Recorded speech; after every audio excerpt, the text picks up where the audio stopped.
Hi, Michael. How are you? Hola, Jaime. ¿Cómo estás? How's everything in the U.S.? Terrible. It's not what it should be, unfortunately, but we're moving forward, hopefully. Yeah, many things are not falling into place. Well, we want to welcome again all our audience from Mexico and elsewhere. We are completely live in Mexico City. It's 8 p.m. at night. New York City is 9 o'clock. Mexico City is 18 degrees Celsius. In New York City is 28. Wow, it's hot in there, Michael. It's terribly hot. Nothing we're used to, unfortunately. You guys are used to it. We're not. Yeah, well, at this time of the year, I'm always in Saint-Tropez, in the coast of France. So it's also 20 degrees, but it's very early in the morning. It's terrible. It's terrible as sacrifices people have to do during this pandemic. Well, the sacrifice is COVID because there's not going to be traveling to Europe this year. That's right. The way things look. But anyway, listen, we have a great program tonight. It's our 9th program. It's incredible how time flies. You know, when we started a couple of months back, you know, everything looked quite different. And here we are many weeks afterwards with very interesting topics. Yeah, especially today. I think you're going to be very surprised as well as intellectually very challenged with a topic today. It's going to hopefully create a lot of curiosity for our listeners as well. Okay. Well, I want to remind all our audience that everybody in this program appears pro bono. We don't get any money to appear in this program.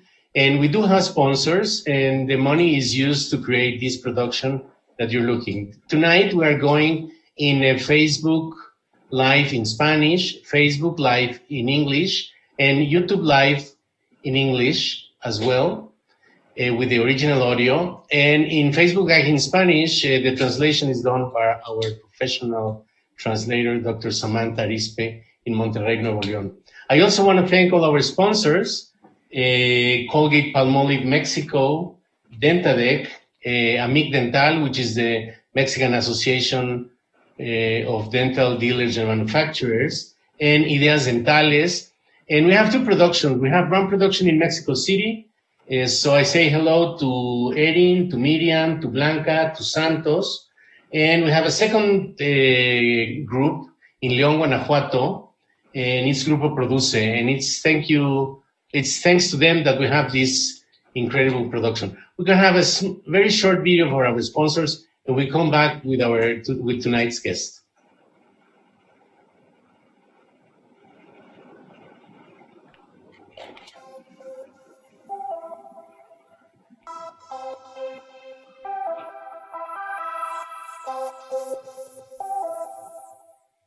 Observa el estado de la salud de la cavidad bucal mediante la detección de actividad bacteriana de una forma más clara, sin la necesidad de utilizar agentes externos. Visualiza placa dentobacteriana activa y no activa, microfracturas, filtración de restauraciones, caries, desmineralización, valoración de estado periodontal, valoración de prótesis dentales, zonas retentivas de placa dentobacteriana. Auxiliar visual para el paciente.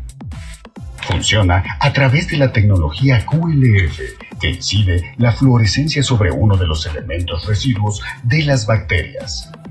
La porfirina que se revelará en el filtro de la pantalla, marcando un color más rojizo, dependiendo de la cantidad de porfirina presente, lo que diferenciará la placa nueva de la placa vieja, así como las zonas de gran actividad bacteriana. Encuentra esta poderosa herramienta para llevar a cabo todas tus mejores ideas dentales.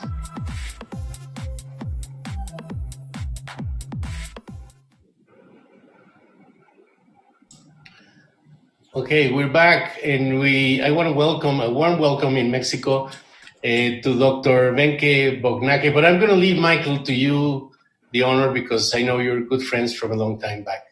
Yeah, it's a great pleasure for me to welcome Venke Bognake to this program.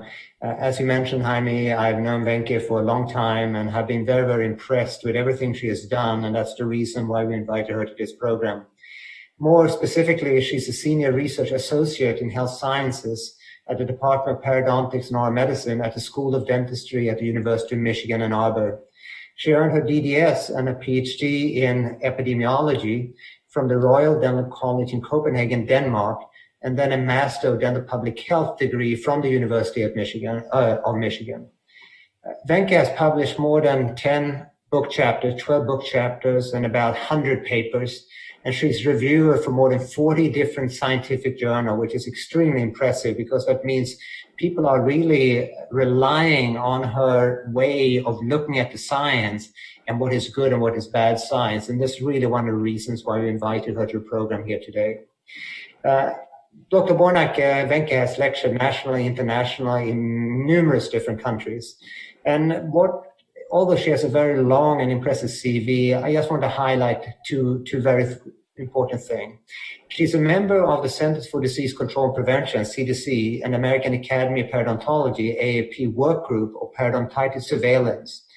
And AAP, the American Academy of Perio, actually awarded Wenche a 2012 Special Merit Award and the 2013 and 2016 Clinical Research Award for articles that were published in the Journal of Dental Research as well as the Journal of Periodontology on the prevalence of periodontitis in the U.S. based on national representative data from the National Health and Nutrition Examination Survey. And it was the first time really that periodontitis were actually assessed accurately.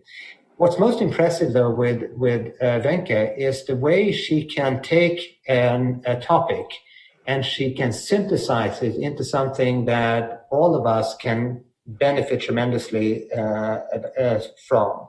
And that's why we asked her to come here today to tell us all about the oral microbiome.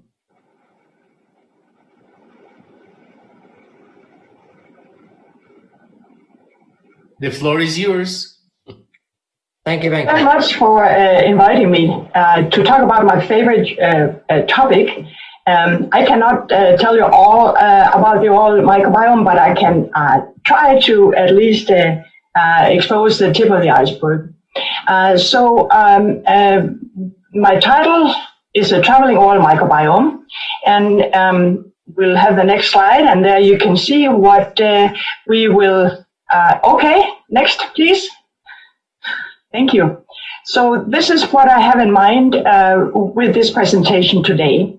That you have some kind of idea about what the human oral microbiome is, and a little bit about its nature in both health and disease, and try to understand some of what is underlying the links between the microbiome in the mouth and the rest of the body's health.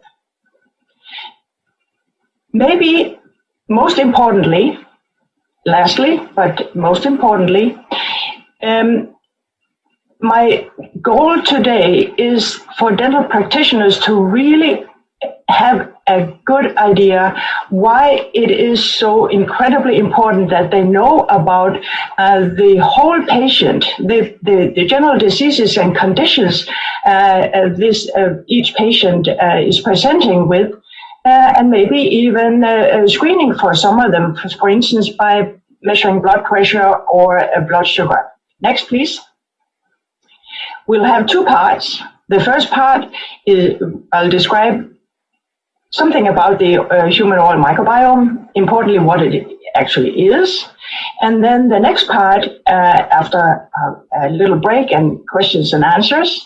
No, we'll have questions and answers at the end. Sorry about that. And then we'll talk about how the oral microbiome travels around in the body and also between bodies. Next, please. The presentation is based on this book that is edited by Michael Glick. He got the idea to write a book for dental and medical students and practitioners about the links between oral health and general health. And the chapter that I'll focus on tonight is actually called The Traveling Oral Microbiome. And it was all initiated by Michael, who got the idea that we should have a chapter in this, which is a novel idea. Okay, so next please. Part 1, the human oral microbiome. What the heck does that mean? And next please. When you say the oral microbiome, you actually correctly, if it's totally correct, it's really all the genes that are present in all the little microorganisms in the mouth. So that would be bacteria, archaea, and then eukarya, which are all animals and humans who have cells that have a nucleus. So that includes us humans and fungi and plants. And then also viruses that are found in our bodies, inside our bodies, and on our bodies, on our skin. And when we say genome, it simply means the complete collection of all the genes and the genetic material that are found in all these organisms. Next, please. You have probably heard about the term microbiota. And microbiota, directly translated, simply means small life. So that's live little bugs. So it's a whole community of commensal, which means bugs that are there usually and all the time. Symbiotic is a situation where the bugs, they actually live peacefully with each other and support each other. And then you have the pathogenic microorganisms that cause disease. So those are the correct definitions of microbiota and microbiome. However, in daily talk, they are really used as synonyms. So in other words, the term microbiome or microbiota, they describe all the bugs that are in a certain location.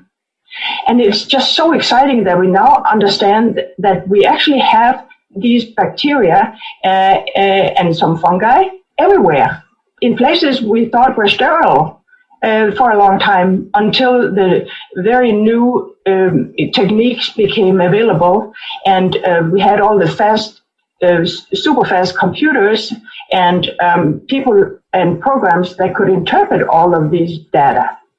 So now we know that basically all body fluids, they actually do have their own community of bugs, even in health. And one example of such a biofilm is the dental plaque. You might also have heard the expression microflora used, and it really should not be used because it only concerns the plants, the flora. Okay, next please. The federal government in the USA set out to find out how many genes we have. And people actually turned out to only have about 20,500 genes. The next problem was to try to find out which members are actually in the human microbiome, in the whole person. And you see here what the federal government set out to sample. They got 300 perfectly healthy individuals, men and women, who could not even have gingivitis. And they sampled sites from the sites that are illustrated here, namely 15 sites for both men and women, and then 3 extra genital sites for women. And you see it in the little cartoon there, that it was from the nose and from the mouth, from the skin, and from the stomach, basically, gastrointestinal system. And what I really want you to pay attention to is that the mouth was not just sampled in the mouth. It was 9 different places in the mouth. And what does that tell you? I'll tell you what it tells you. Out of 15 sites, 9 are in the mouth, which tells you that the mouth is extremely important in terms of its microbiome in the entire body's complete microbiome. It also tells you that the microbiome, the whole community of bugs, is not the same everywhere in the mouth. So you can see here on the next slide, that shows you those 9 places. Okay, next slide, please. I'm not concerned with you reading all of this, but you see these 9 different places in the mouth. So there will be supra and subgingival plaque and the gingival tissue, and you would have the palate and the tongue and all of that. And you see there are different numbers of prevalent bacteria that are listed. So the mouth is extremely important. And a lot of research is going on to try to understand the microbiome, not only which components there are, but also their function. What is it they're all doing? So when you go to the next slide, this shows a database that is continuously being added to by researchers.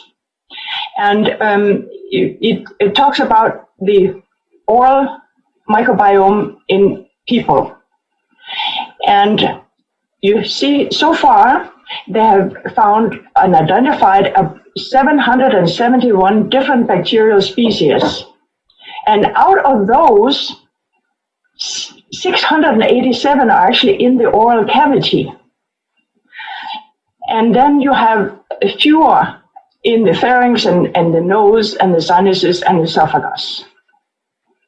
And what's so exciting about all of this, that we don't even know all these bacterial species yet. Just under 60% of them have even been named. And then about 10%, 13% have been cultivated but don't have a name yet. And 30% are, we don't even know how to grow. And there are different estimates. So I just put one that seemed likely, which is 50 to 100 billion bacteria in the oral cavity. So ladies and gentlemen, you are totally in the minority. In the superhuman organism, it is the bacteria that have the vast majority when you look at the cells and the genes compared to humans. If we look at the next slide, we will talk about the bacteria. Those are the ones that are most studied because viruses are so small that they barely are, they're not easy to study, and they are fungi. I'll get back to that. The bacteria are the overwhelming majority of the oral microbiome. And we look at the next slide, and this is just to remind us all that it's all about balance.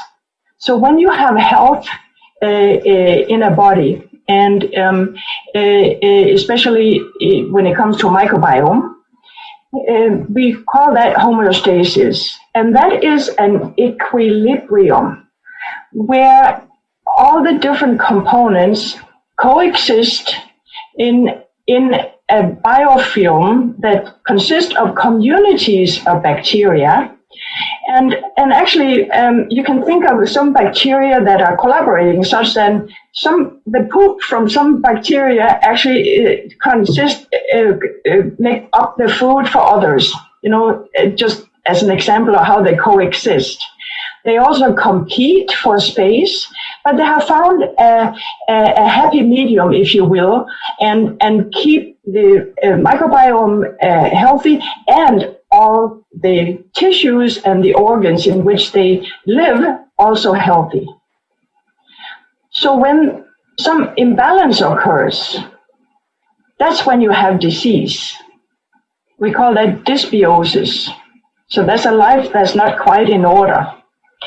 And you know that from caries, where John Featherstone has talked a lot about the balance, where you have breakdown and remineralization and so forth.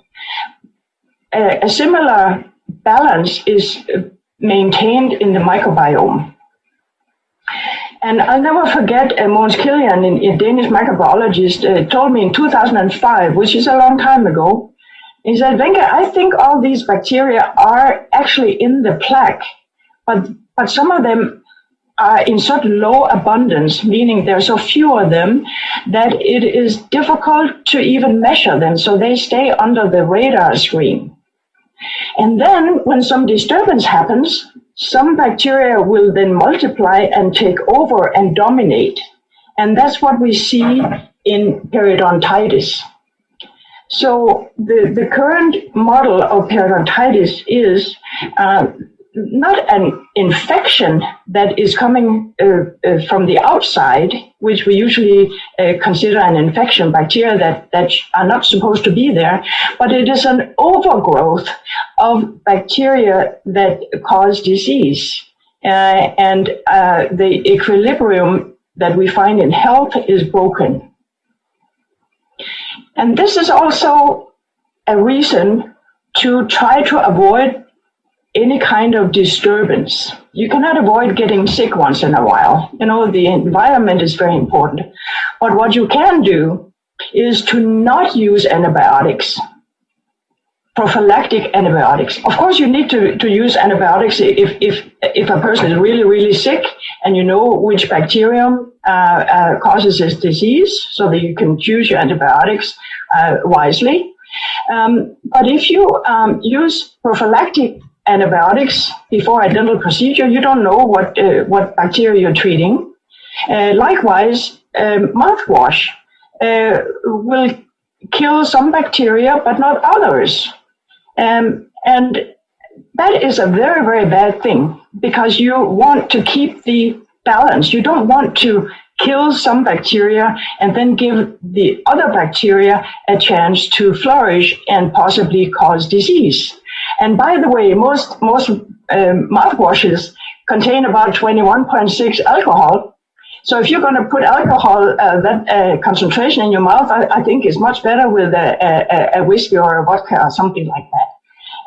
The mouthwashes that have so much alcohol in them, they also have the effect of drying out the mucosa. They dry out the surfaces in the mouth, which is the last thing you want to do, because you want to have that balance in there with the saliva in abundance or as much as needed in order to keep all the teeth and the periodontium healthy. So the next two slides show you a scanning electron microscope. Okay. We have some subgingival plaque. This is what it looks like when you just look into a scanning electron microscope. And you see some round and some long bacteria, some rods and so on. You also see some neutrophils, some white blood cells, but we don't go into that. And the next picture is just the same idea. Next, please, yeah. Just so you see more of it. So this is what it looks like in an electron microscope. And then we go to the next several slides. And don't worry about the names, but this is the same body. This is subgingival plaque. It's just colored. And if we go to the next again, I just wanted to give you some idea what it is that some people have in the gums. And we can look at the next one. And next slide, please.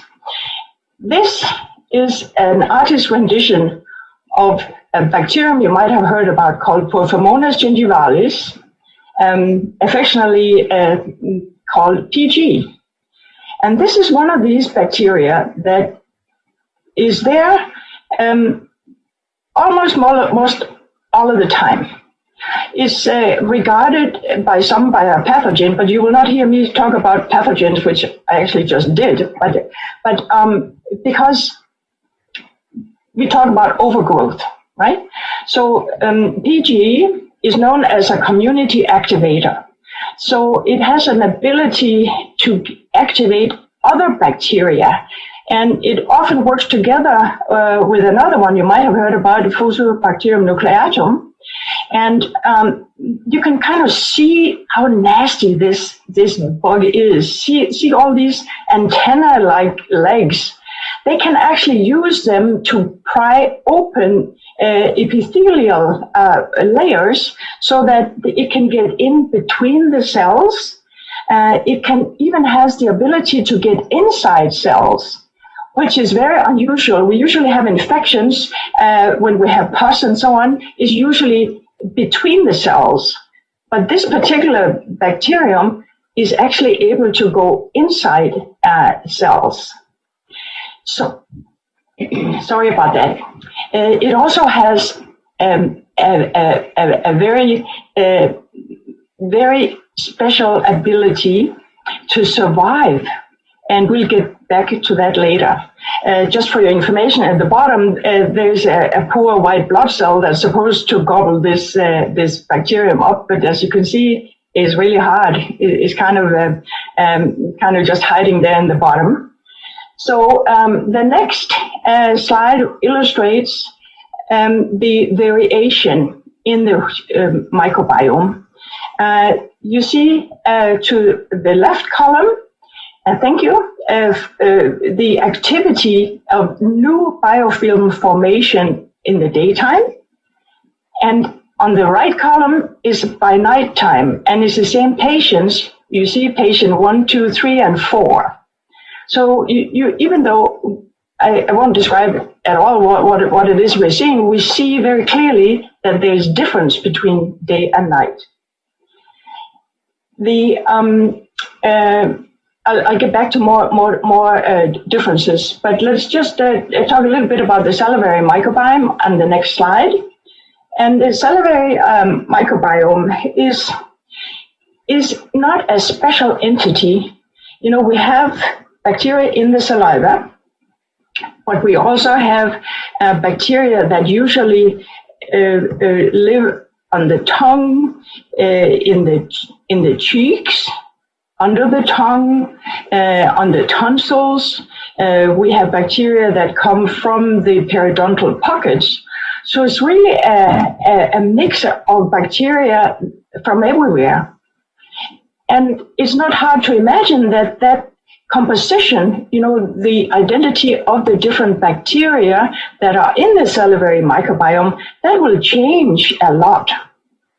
For instance, by day and night, as we just saw, which may have to do with the reduced saliva production at night.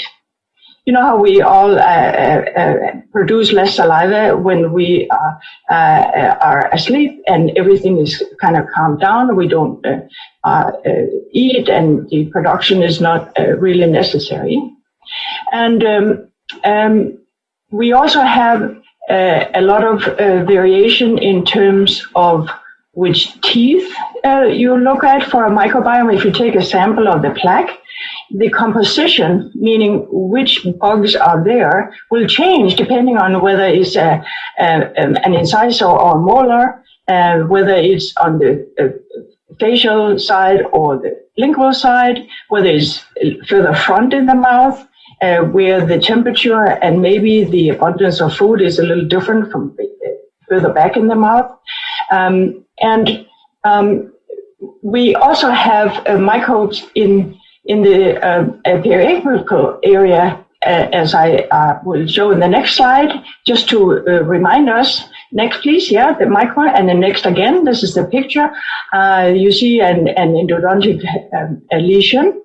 And just to explain where the sample in the next slide comes from, and also that fish means fluorescence in situ hybridization. That's a technique that lets you see these bugs that actually are in such an active infection, you can call it, or overgrowth again. And these bacteria would often be anaerobic because there's not a lot of air down there at the tip of the root, and they can actually be quite dangerous and trouble in the body, which we'll talk about in the second half. The next slide, please.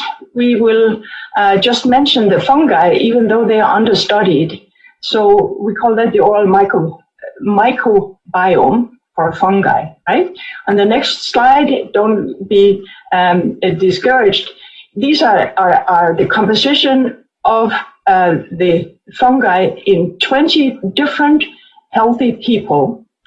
And the two columns, number 2 from the left and then the whatever from the right, with the delta and the asterisk, they are the extreme. Where you see to the left in the delta, there are 16 different genera of fungi, whereas the person with the asterisk only has 3 different kinds of fungi. And they're all healthy. There are 74 different ones in this particular study, 74 different genuses or genera of the fungi, but we all have our different composition of the different fungi, and the same for bacteria. The next slide is only to remind us what I just said about the virus. And we have viruses in our mouth, and they are so difficult to study because they're so small and difficult to cultivate. A virus that I wish I had a long time to dwell on would be the human papillomavirus. That is, if not a commensal, meaning is there all the time, is certainly a transient guest in the oral microbiome, which has implications for cancer, cervical cancer and genital cancer, for instance, as well as all cancer. Smoking, I wanted to make sure to talk about, because smoking is probably the single factor that has the largest effect on the microbiome. You probably all know how terribly, terribly bad it is for your patients to smoke in terms of periodontal health. And that has very much to do with the effect of smoking on the microbiome. Smoking affects just about every cell in the entire body, but especially in the mouth, where the smoke comes in and all the toxins are coming in contact with the gingival tissue and with the microbiome. It's very important to stop smoking if you do smoke, and try to prevent from even starting. The variation in the microbiome I have summarized here. We already talked about day versus night, and front and back of the mouth, different surfaces. There are different bacteria in the plaque, whether it's in the supragingival or in the subgingival place. We have different bacteria, whether we talk about gingivitis or the same disease around implants. Same goes for periodontitis and periimplantitis, the marginal versus the periapical. And then if you have a lot of sugar in your saliva and the blood, that also has an effect on the microbiome, and the smoking reset. So, to wrap it up, the next slide summarizes that the oral microbiome is a very complex community of microorganisms. We have lots and lots and lots of bacteria in the oral cavity, and most of them we just couldn't do without. We need them. Yeah. We need to keep them healthy. We have lots to still study, and we have different communities, the composition in different people. We also have different communities in the same people at different times. So we actually have almost like a fingerprint in our mouth in the oral microbiome.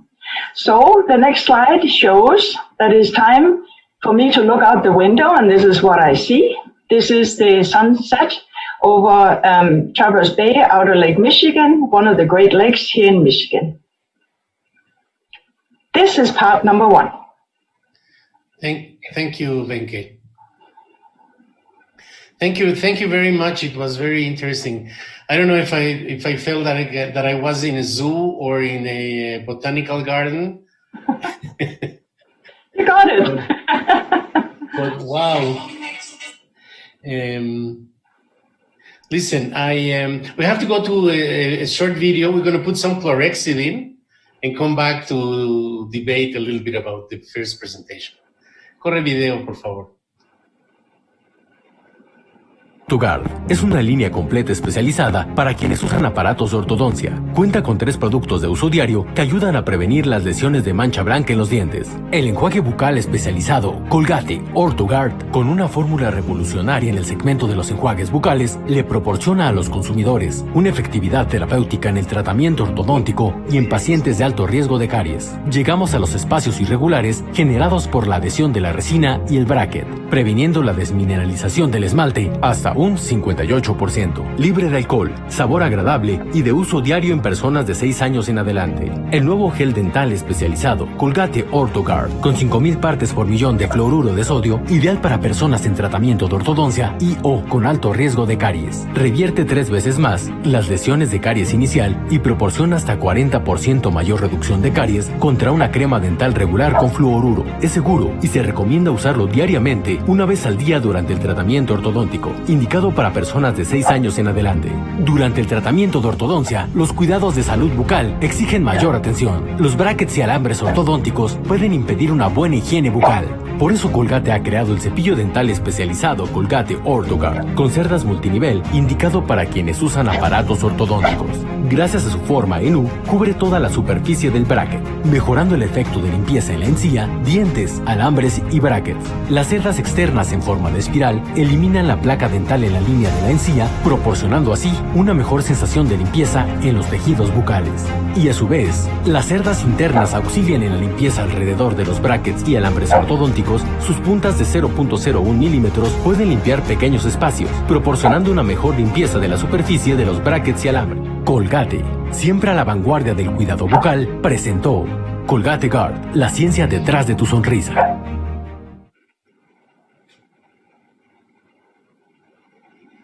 Okay, Michael, do you have any comments on this first part? Oh yeah, I have one very important question. So it looks like, Venke, that bacteria have very specific tasks, obviously, in the oral cavity, both for health as well as for disease. And it seems like then we use antibacterial medications and mouth rinses and so on and so forth. It's almost like we are carpet bombing. It's like we're trying to get rid of almost all the bacteria there. But it seems like, wouldn't it be smarter to figure out which bacteria does what and then have specific medication for that specific bacteria in order to promote health differently? And if that's the case, will we ever get there? You're absolutely right. And, think of the mouthwashes with all this alcohol, for instance, or chlorhexidine, or hydrochlorox, whatever that's called. What is that again? Hydrochloroxyquin, that our president is suggesting that we kill everything with. Think of that as a Roundup. As a known product in Mexico and other places, I'm not sure, but it's a poison. It's a chemical that you spray on all on your weeds, right? But they kill all plants, which is not what we want. We want to keep the good plants. We want to keep the good bacteria so they can keep us healthy. And yes, we will probably get there. There's research now into prebiotics and probiotics and things like that. So we might be getting there, but the important thing is to at least try to keep the plaque that is not supposed to be there for dental health, to take it away so that at least you reduce the number of bacteria that we don't want, because especially the supragingival plaque is the one that where the aerobic bacteria that like a lot of oxygen, they produce all their acids, right? So it's good to keep them healthy. But but the bacteria in itself, it's important, obviously. But doesn't the person's immune response to this bacteria play a role here as well somehow? Yes, absolutely. the immune response is basically deciding whether you get sick or not. I will cover that a lot with the travel, because it's not really so much, and we see that with COVID, with the SARS-CoV-2 virus, that it seems that despite getting more or less the same dose of the virus, you have a whole spectrum of how sick people get. So maybe it is more important the way your body, your defense system tackles this invader is more important than the agent itself. It's the same thing with periodontitis. Yeah, I think that's a very important message, actually. That and so only attacking the bacteria or the virus may not be enough. It's also we need to enhance the immune response somehow as well, as my assumption. And also one more thing that you know. Any questions from the audience, Jaime? Pardon me? No. Well, more than questions, I wanted to know what happened to you when you realized that there are 100 billion microbes in your mouth. Do you think I was overwhelmed, or I'm just welcoming? You know, I love to be around everybody else, but you know, I know some people say, "Oh gosh, that's disgusting," when I talk about the microbiome. No, it's amazing. It's amazing. It's absolutely amazing. Now, I don't know if that counts. For example, some people, we call them, they have a clean mouth, and some people have a trench mouth. Yeah. What will be the difference in billions of bacteria? There's not only the abundance. I mean, some grow, the other, you know, they all competing for the same food, right? Yeah. Yeah, it's all about the balance, right? And it's not so much about the quantity. It's more a question of their function, and then the host reaction to that function. And if we have time, I'll talk more about the role the periodontal bacteria have in oral cancer. We just published a very exciting paper where we actually conclude that the periodontal bacteria, they play a role first as a passenger in oral cancer lesions, but then after a while they take over the role as a driver. And it's not so much the kind of bacteria, it's their function. It's a question of what they are doing, more so than which they are. Did I manage to completely confuse you? No. I'm really amazed because for example, now the question is, what happened when you smoke? Is just a reduction of saliva that these guys become more aggressive? Is it the dryness of the mouth when you drink? It's all of the above. Smoking is also incredibly drying out the mucosa, and it's also the toxic components of the smoke that basically changes some of the bacteria and changes some of the cells. We can't get into genetics and epigenetics, but smoke is a very, very strong factor that changes the way genes express their substances. So that's an epigenetic change. So the genes stay the same, but the way they work changes. So it's really toxic. The smoke is toxic for cells at all levels and all functions. It's not just the dryness. And it affects some bacteria more than others, and some tissues more than others. I'm going to make one question from two. When you frequently rinse with peroxide or chlorhexidine or with betadine, nowadays that it's recommended because of the COVID, you're breaking the balance of the microbiome. So how much is good to rinse without interfering with the good part of the microbiome? I would like to answer that question based on my opinion, not on evidence I have read. Okay. My advice is not to rinse. what the heck? Why are you rinsing? If you need to rinse your mouth, maybe you should check the reason why you want to have a cleaner mouth. And on COVID, as we heard last week or 2 weeks ago from Stefan Ruhl about the saliva, it's not going to do any good. Don't even think of putting anything in your mouth that can disturb your balance, because your built-in immune system will attack the COVID virus, and then it will furthermore teach the acquired immune system how to try to combat the virus. It is not going to help anything at all that you rinse the mouth, because the virus is already in the blood and everywhere in the body. So whatever is in the mouth doesn't make any difference. And you will have new saliva produced that will have the COVID-causing virus in it, just like the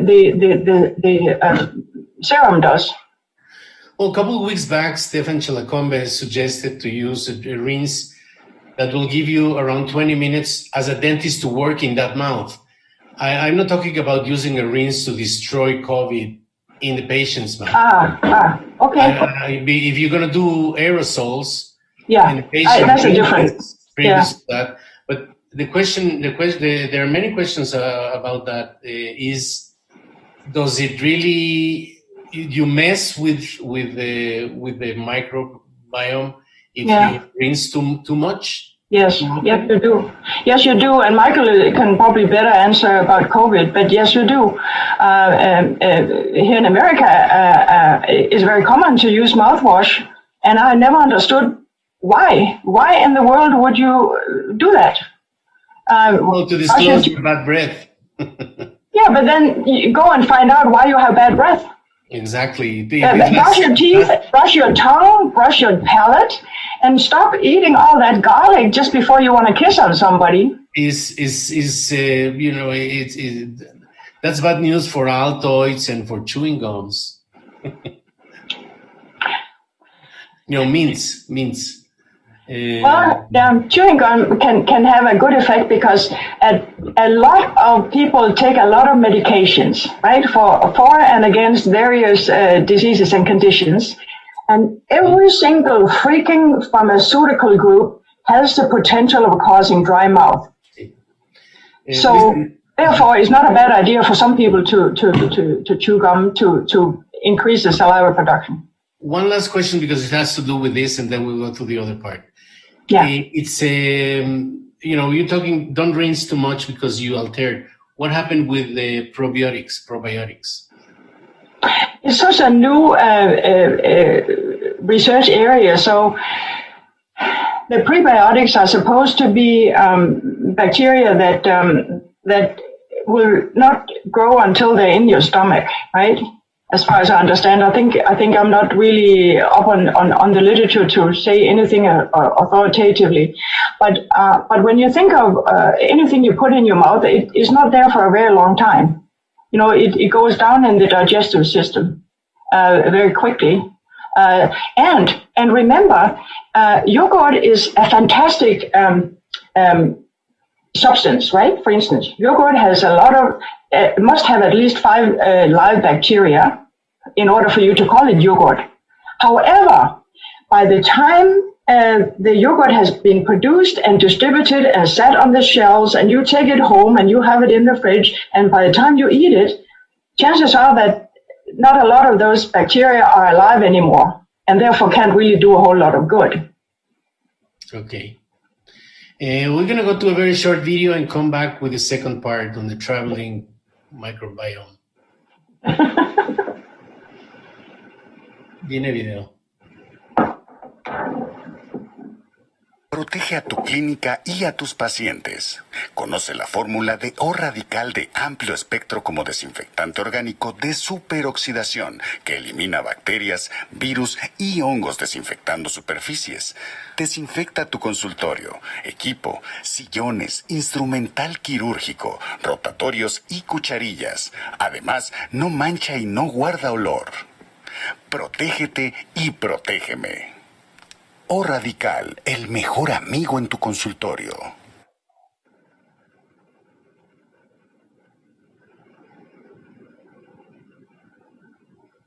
So we're gonna have to reduce a little bit, if you can, this second part. Can we try to do it in 15 minutes? Is that okay? Absolutely, anything for you. I'll try. You just call me, okay? Okay. Because I can talk a few days about this. Let's do the second part. Yeah. So this is about traveling. Oh, all these, okay, technician, please, can you scroll down to number 46, the traveling oral microbiome.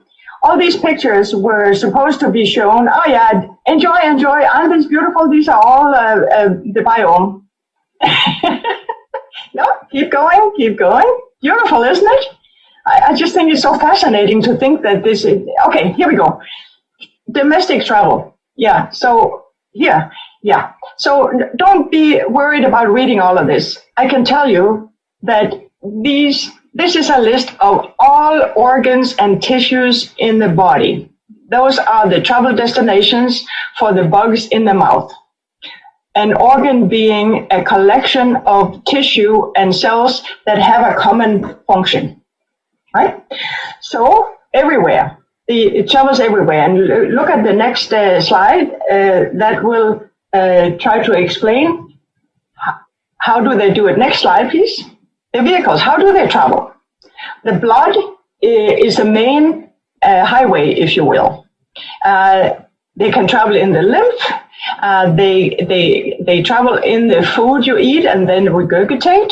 This is important for a Helicobacter pylori that causes stomach ulcers that are very difficult to eradicate, as you know. And then once you think it's gone, it comes back. And the thought is that it comes back from the stomach and the mouth. The microbiome is actually a reservoir where it can hang out until it can strike again when you become weak and you can get sick again.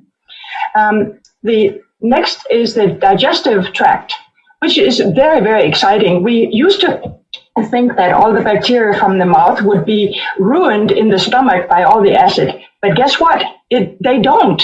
They actually come back up again, and there's a very large, about 60% of the bacteria in the mouth are known to go down the tract and come back up again. Bacteria can travel along the nerves, and of course in direct contact, and then in air, as you talked about the aerosol, right? And also people can get aspiration pneumonia by swallowing some of the bacteria and food that goes down into the lungs instead of down into the stomach. Okay, so the next slide is an important reminder that we have bacteria in the periodontium, in health and in disease. And every time you do anything in the mouth where you do any invasive procedures or even just touch the gingival tissues of the periodontium, like cleaning, you actually cause a bacteremia. Bacteria get from the periodontium into the bloodstream. That's what a bacteremia is. That is the presence of bacteria in the blood. And the good news is that we, with a healthy immune system, won't even notice. After 20, 30 minutes, they're all gone from the blood anyway. And even when you brush your teeth, and especially if you have a periodontal disease, you cause bacteremia. The same goes for flossing. When you work on a root canal, as we saw before, there are lots of bacteria, and they very easily get into the blood in the bone. And then, of course, you can get access to the blood by mutilating yourself, in a sense. You're chewing, and you can bite your things. And piercings are the most direct route into the bloodstream. Very, very dangerous. Can really conduce bacteria. Then the next slide I just wanted to share with you is so exciting. This is a relatively new paper that shows that some of the bacteria from the periodontium, among others the PG, as I was talking about, Perfumonas gingivalis, has been found in the brain of people with Alzheimer's. who have died, right? The dead brains from people who had Alzheimer's. And this time, the researchers not only showed that the bacterium was there, they also showed it was active. It had active metabolism, which means it was alive. These bacteria came from the mouth. They were the exact same in the mouth. So this is a very exciting area of research. Next, please. Then we just show a whole host of diseases that are associated, that are linked to periodontitis. I'll give you a minute. Basically, a whole lot of different diseases. I'll focus on one. The next is diabetes, which is the one that is most... next, please. Okay. Diabetes is the one that has been most studied. And you see on the next page in that excellent book by Michael Glick, the next slide, please. Okay. That shows the another chapter I wrote about the connection between periodontal disease and diabetes, right? Next slide, please. It has been known since 1993 that periodontitis can be a consequence of diabetes, especially uncontrolled diabetes. And on the next slide, please, we have a summary of the different manifestations from uncontrolled diabetes in the mouth. So you have periodontitis, the first, and caries, number 2. Number 3 is dry mouth, fissured tongue, which in this case is associated with dry mouth. We have a number 4, thrush, and 5A and B is oral cancer. 6A and B would be the apical periodontitis. Because people with diabetes have a compromised immune system, so they don't fight the infections as well as other people. 7A and B are supposed to be temporomandibular disorders, and the last thing is periimplantitis. And the next slide will show you the summary, which is where it's really, really important that when you do deep cleaning, you actually can help people lower their blood sugar, even a little bit, because you reduce the burden of bacteria in the whole body, and therefore the person's response to these bacteria, and therefore the sugar level goes down. So one of the reasons the sugar levels go up when you have bacteria and other infections outside is that your immune system needs energy to fight back that infection. Right? Let's look at heart disease, or rather, I'll just mention the next slide.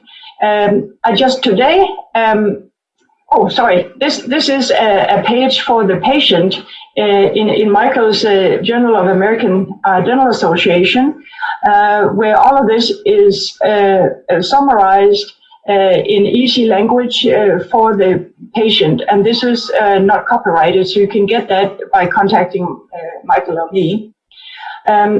Next slide, please, just to remind us about heart disease. Just today, I read a brand new paper. Oh, one back, please.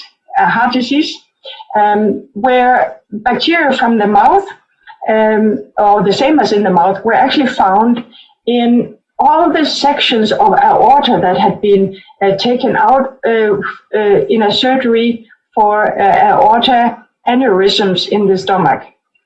So we think there is definitely a connection, and we are getting there in terms of trying to produce evidence for a causative, so that the bacteria from the mouth actually play a role in causing the heart disease.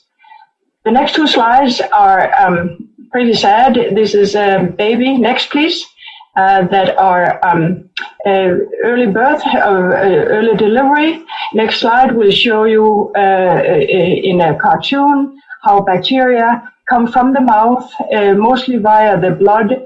They actually cross the placenta barrier and get into the chorion in the amniotic fluid. And in some cases, case reports we have seen, the bacteria from the mouth that are identical to those that are found in the dead fetus's brain and stomach. We just don't have enough evidence that cleaning teeth can prevent early delivery, but we certainly think that the bacteria play a role. So the hurdles when the bacteria travel in the body. Next, please. The travel obstacles, if you will, hurdles, right? Next slide, please.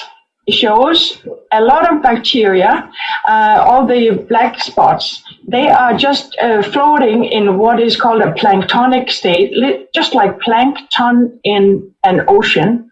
And then you have the yellow, big white blood cells that are trying to gobble up all these bacteria. Right? The next slide is an artist rendition of these white blood cells. This is a neutrophil that has a nucleus I wanted you to see, so that between 40% and 3/4 of white blood cells are these neutrophils that keep us from dying. The next slide we have talked about already, antibiotics. So next, please. Okay. Yeah, one more. Okay, one more again. Here are different cancers, lots of cancers that are related to all organisms, meaning that these kinds of cancers, you have, when you take out the tissue, you find bacteria that also are in the mouth, in the same person. The next slide, please, will show you a little bit about especially where the cancers are found that are associated with the oral bacteria, those that are in the oral cavity and the pharynx. So that would be the base of the tongue, and you can read here, the tonsil, and so on. And these are often the places where human papillomavirus caused tumors are located. Okay, that was travel in the body. Next slide, please. So that was domestic travel, right? So what do we call the travel when you sneeze on somebody, cough on somebody, kiss on somebody, have sex with somebody? That's then travel internationally, right? That's international travel. Next slide, please. And the different media that you can use are basically all the bodily fluids. And is aerosol, as Jamie already alluded to. All dental procedures that are used with rotating instruments have the capacity to produce aerosols, right? And there are also case studies where you have prostheses that are removable, that are sent out for repair and seem to have picked up some bacteria, but that's just a little example of what can happen. It's important, next slide, to collaborate with your colleagues in the medical field. Next slide, please. Now, almost done. What do I tell the patient? Next slide, please. Here is a collection of sentences that you can say to your patients based on science. You do not exaggerate. You speak in a very plain language. You have bugs in the mouth, and they can roam around in your body. Your blood sugar is elevated, which actually means that you can lose control of your diabetes, or you might be that might be contributing to getting diabetes. And then when you have your teeth cleaned, you cut down the number of bad bugs, so that helps you the health of your gum. And deep cleaning is safe, also during pregnancy, and you feel much better when you have good oral health. So, what do you think? Next slide, please. Did we accomplish what we set out to do? If not, you are more than welcome to contact me, and my address is on the next slide, which is the last. As you can see, my name is Wenche, is pronounced Wenche, Wenche S. Bornacki, and I've been at the dental school since '93, the University of Michigan, so I could just choose my initials as my unique name, so wsb@umich.edu. Please don't hesitate to contact me, and thank you very much for being with me. No, wait, we're not going to let you go so easy. I do have a lot of questions. Now, you're giving us really a good teaser to go and learn more about the subject. Of course, we didn't expect it to learn everything there is to know about the microbiome in 35 minutes of lectures. But what do you think, Michael? You're muted. Here we go. Well, I have a very important question for you. You mentioned the whole oral systemic health link, and you mentioned the oral bacteria. Except for diabetes, are there any evidence at all, or is there evidence that you can get rid of oral bacteria to prevent other systemic diseases? Or that we can get rid of oral bacteria by... Improved oral health will actually improve or get rid of systemic diseases? No. Because I think that is probably the bottom line. In the sense that we have found association, as you mentioned, we found oral bacteria here and there and everywhere. But the question I have as a clinician, as a dentist is, if I prevent those bacteria from being there, will that have any outcome on the disease itself? And that's where I think we need an answer. Yeah, and sadly, there's a whole industry popping up, exploiting that idea and interpreting the evidence way beyond what the data can support. You can logically say that we can try to decrease the number of bacteria, but you cannot claim, as some have done, floss or die, right? You cannot claim that if you keep your mouth clean, you brush and you floss and you go to the dentist or hygienist or whatever, then you will not get heart disease and die from a heart attack. You cannot say that. And we are getting closer a little bit, piece by piece, for specifically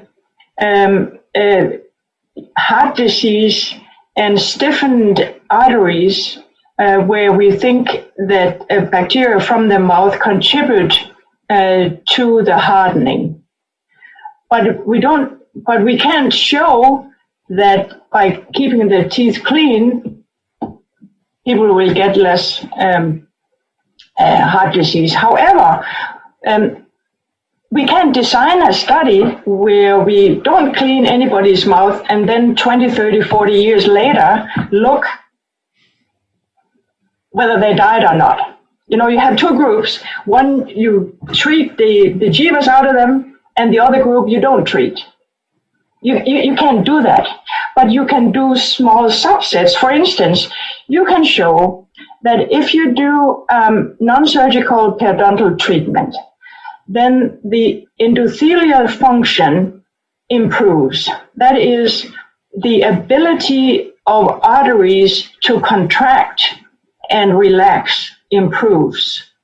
And that is a mechanism that leads to hypertension, or one of the mechanisms that lead to hypertension, right? So you can only chip away small pieces at a time. And we cannot say, if you keep your mouth clean, you will not get Alzheimer's, or you will not get rheumatoid arthritis, even though this particular friend of ours, Porphyromonas gingivalis, has a very special function. It can actually, what's called citrullinated proteins. That means they can produce the substance that is the hallmark of rheumatoid arthritis. And there are case stories. We have to put some more chlorhexidine, and we come back. Don't go away, please.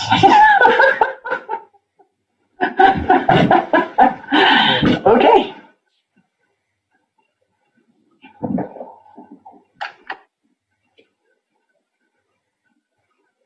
Oh. La línea Guard también ofrece soluciones para quien presenta problemas en las encías. El ya conocido enjuague bucal Colgate PerioGuard con clorhexidina al 0.12% ayuda a controlar el nivel de bacterias presentes en boca. Debido a su amplio espectro bactericida, reduce hasta un 99% las bacterias bucales, reduce en un 48% el sangrado gingival y hasta en un 54% la placa bacteriana. No contiene alcohol, tiene un sabor agradable a menta, fácil de utilizar y con altísimos estándares de calidad y validación científica que lo distinguen de otras clorhexidinas. Al enjuague Colgate PerioGuard se le unen dos nuevos productos que complementan y ayudan al tratamiento de las personas con problemas de encías. La nueva crema dental especializada Colgate PerioGuard con una fórmula a base de zinc que garantiza una acción antibacteriana prolongada que ayuda a prevenir la inflamación de las encías, la formación de placa y sarro dental. Ayuda a prevenir el sangrado gingival hasta en un 66.7%. Puede ser utilizada de forma diaria y prolongada, ya que su principal ingrediente activo se encuentra de forma natural en el cuerpo humano. Y por último, el nuevo cepillo dental especializado Colgate PerioGuard, de cabeza compacta, mango ergonómico antideslizante y con exclusivas cerdas cónicas Perisoft ultra suaves con puntas de filamentos microfinos, garantizan la eliminación profunda y eficiente de la placa bacteriana sin dañar las encías. Gracias a su cabeza con anatomía diamantada y componente de caucho, evita traumatismos durante el cepillado. Colgate, siempre a la vanguardia del cuidado bucal, presentó Colgate Guard, la ciencia detrás de tu sonrisa. Okay, we're back. Let me ask you a few questions. I wrote them down. First of all, you say don't rinse or don't over rinse because you're gonna destroy the balance. That's what we do when you brush. And just today, let me tell you, we are very proud because at the Mexican Dental Association Foundation, we started a project in 2016 to do daily brushing mandatory in public schools. In 2016, Mexico City had such a law, and the government of Mexico City has to give every child at the beginning of the school year toothpaste and toothbrush and the time to do it in the classroom. Then last year, a second state, the state of Veracruz. Well, the first, Mexico City has 1,350,000 kids in kindergarten and elementary public schools. Then the state of Veracruz, which is another million kids, adopted the law. Then the state of Durango, and just today it was published in the official paper of the federal government, of the of the state government of Sonora, that every child at the beginning of the year, of the school year, who is in kindergarten or elementary school will get from the state government toothpaste, fluoridated toothpaste, and a toothbrush, so he can, and instruction on how to use it, so he can keep his mouth clean. And that's it. It's a law, so it's going to be repeating each year. But that's what we do when we alter the microbiome when we brush, don't we? So brushing is good, but rinsing is bad. Yeah, because you usually brush the teeth, right? You don't usually brush the gingival tissues and the cheek and the tonsils and things like that. So the main function of brushing may actually be adding the fluoride. But you also do take away plaque that is not supposed to be there. You know, the strep mutans and other lactobacillus and so on, they produce a lot of plaque with all this in this sugary substance. They produce acid, and that's not a normal balance in the mouth. we're not supposed to eat all that and drink all that Coke. I understand you drink a lot of black water, Coca-Cola in Mexico. And so that's not part of the normal healthy, balanced microbiome in the mouth. But I applaud you for doing that. That is awesome. No. But let's say kids prevent caries by brushing when they're young, and young adults prevent periodontal disease by brushing when they're young adults. Plus, now you don't only, you said floss or dye, no, but now you use interproximal brushes that go deeper into the sulcus. And some of them have chlorhexidine. By the way, it's very funny that a very bad bug is called PNG. It is our sponsor, but that's a private joke. It's not private anymore. There's a lot of things. Did you want me to react? You said a lot of different things, but why is brushing good to prevent periodontal disease when you don't know which plaque you're removing? Besides the Coca-Cola, just periodontal disease. You can't really brush other than the crown, can you? Maybe a little bit in the sulcus. And actually, flossing can make more damage than good, right? If you don't do it right, you can actually slice the tip of the papilla. So I think you should make sure that the people you advise to floss, that they actually master that very difficult art. It's very difficult, especially kids can't do it. They can't even brush until they're 10 years old effectively, right? So they can't coordinate the flossing. Ultrasonic toothbrushes that now go every little corner, every dark place in your mouth. No? Do they? Should they? Well, depends on how you use them. But yeah, exactly. So I went to a lecture once where the speaker said, electric brushes are really good for people who don't have the dexterity, the command of the muscles and the nerves and all of this to brush. And then she asked, how many of you have electric toothbrushes? And this was a bunch of 200 dentists, and a lot of hands went up. And she goes, I hope you are not challenged in terms of dexterity. So in other words, whatever it takes to keep the periodontal tissues healthy. You will also see that some periodontal tissues are completely healthy despite a lot of gunk sitting on them. And in the other direction, you will also see patients who have immaculate oral hygiene and still their periodontal tissues break down. And then when you ask them, are you allergic to anything? Do you have rheumatoid arthritis? And so forth. They will look at you and say, what? Of course I do. And you will have earned a lot of bonus points because the whole issue is your body's effectiveness and ability to defend yourself against the bacteria. And if you are allergic or have any kind of immune disease, then chances are that your tissues will not be able to handle all the bacteria that are there all the time. So technically, what you are saying, Wenche, is that periodontal disease may be an immune dysfunction rather than the cause of bacteria by itself. Yeah. Yes. It's a dysfunction in the community of the bacteria, imbalance, and but more importantly, it is a question of how your body reacts to these bacteria. Yeah, that's what I meant with dysfunction, immune function. Yeah. I mean, this is very, very interesting, and I think we can continue to talk about this the entire evening here. But are there any more questions from the audience right now? A short video, and I'm going to read the last questions. Thank you.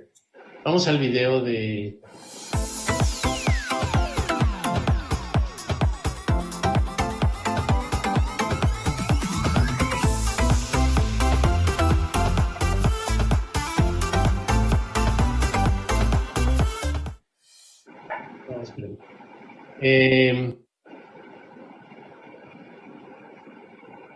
Sorry, there is a question here. Can you repeat about the relation between periodontitis and Alzheimer? Has it been confirmed, or it hasn't been confirmed?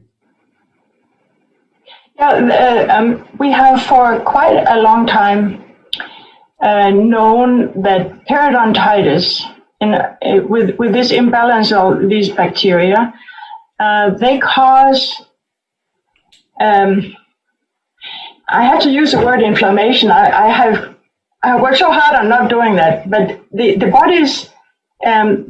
body's survival system, the body's way of reacting to any kind of attack, sterile or infectious, is inflammation, right?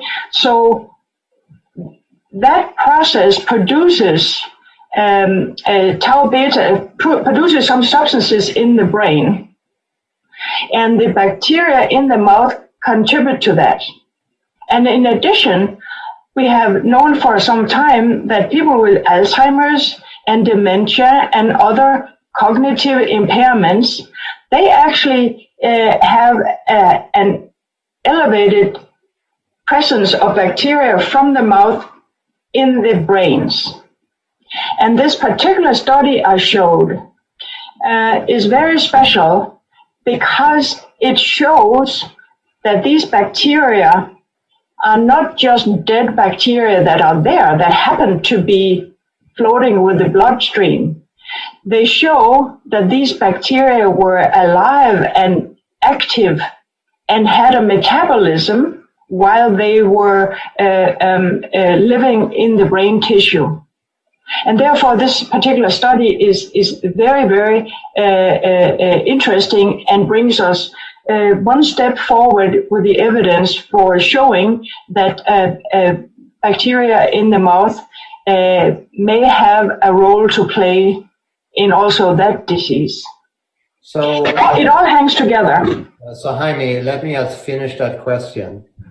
And it begs two questions here, Wenche. Number one is, what came first, the dementia or the oral bacteria? That's question number one. And the question number two is, okay, so we find oral bacteria, we find they are active, and they cause any harm? We can't know that at this point in time. And I think that's the important answer here, that we don't know which came first, and we don't know if getting rid of those bacteria is going to make the disease better or worse or make any difference whatsoever. That we find them there is important enough. Well, actually, this particular study, we don't know what happens if we get rid of them. This particular study actually went one step forward because they used a special medication that in mice, they had a study a part in brains from dead people, and also an experimental study on a mouse model, where they showed that if they gave them some specific medication, then the activity stopped. But we are still a long way from saying that these bugs actually cause dementia. In terms of which came first, we know that at least some bacteria came first, because we have bacteria from we are born. And they change over time. We get them from other people. We first get them when we pass through the birth canal, if we do that, and otherwise from parents and caregivers and other kids and all of that. So we have bacteria, but yes, we are a long way. We cannot, in other words, I think where you're getting it, we cannot say that if you keep your mouth clean, you will avoid all these other diseases. Correct. Yet, I hope we will get to that stage where we can say that, but I think it's premature today to make that type of claim. Yeah, and the reason, or one of the reasons that it is so difficult to show is that it's the same risk factors for instance, periodontal disease and to some degree cavities as for all these other systemic diseases. There's a whole body of evidence, as you know, that talks about common risk factors. Yeah. And I wrote 2 papers about modifiable and not modifiable risk factors for diabetes and periodontal disease, and they are exactly identical. And that's why it's always difficult to know when we find periodontitis, let's say, and diabetes or heart disease or Alzheimer's in the same patient. Are those 2 diseases related by one causing the other, by periodontal bacteria causing that disease, or do they just happen to occur in the same people because of a whole lot of other factors, such as poverty, education, and dental care, and all kinds of other things that we may or may not have control over? That's it. Mm-hmm. We have a last question, and then we're going to have to say good night for tonight. Yeah. It's if you can comment something on the oral microbiome and how it's related to Crohn's disease and ulcerative colitis. Oh, that's a fantastic question. See, that goes back to the same idea of is the same people who often have their periodontal tissues break down and have a malfunctioning digestive tract in the sense of being too sensitive and not being able to handle the bacteria. So you will often find the same people, find those 2 diseases in the same individuals, but again, as Michael says, we can't really say that periodontal disease causes the other disease. But it's all a question of imbalance again. Oh, well, I don't say that dentistry is the most important part of medicine, but what is yes, of course. 80% of the microbes go through the mouth first, stay there for a while, and then they decide to travel here, there, from one person to another. We didn't have time to talk about Mexican tacos and the salsa, which is where the real germs duplicate. It's not in the taco, it's in the salsa. That the germs replicate. We didn't talk about Montezuma's revenge. But this is good because we're going to have another opportunity to invite you with us. I think it was great. What do you think? Be happy to come back. Thank you very much for inviting me. Michael? Yeah, I think I frozen somehow here, but Wenke, thank you very much for coming and joining us tonight. And we're looking forward to maybe see you in the future again. Thank you very much. And to everybody who's still on, in Mexico City is 9:30 at night. Michael is very late for you. You're going to be late for golf tomorrow. We also want to thank our special translator, Dr. Samantha Arispe, which is in the beautiful city of Monterrey, 100 degrees Fahrenheit. And we're going to have a great program 1 week from tonight. It's going to be in Spanish. It's going to be at 9 o'clock.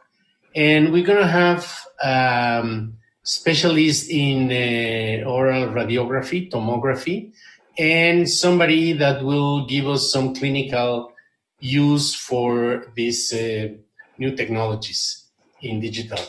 It's all for tonight. Thank you very much. Thank you, Wenke. Thank you, Michael. Thank you to everybody in Produce, in the South, Maria, Blanca, Erin, Miriam, Santos.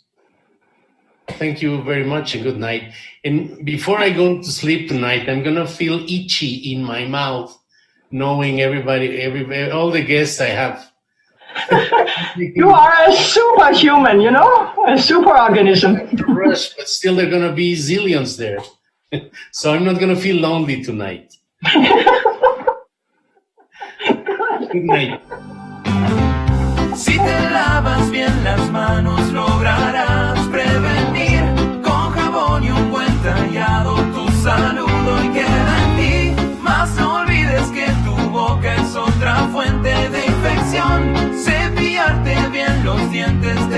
there.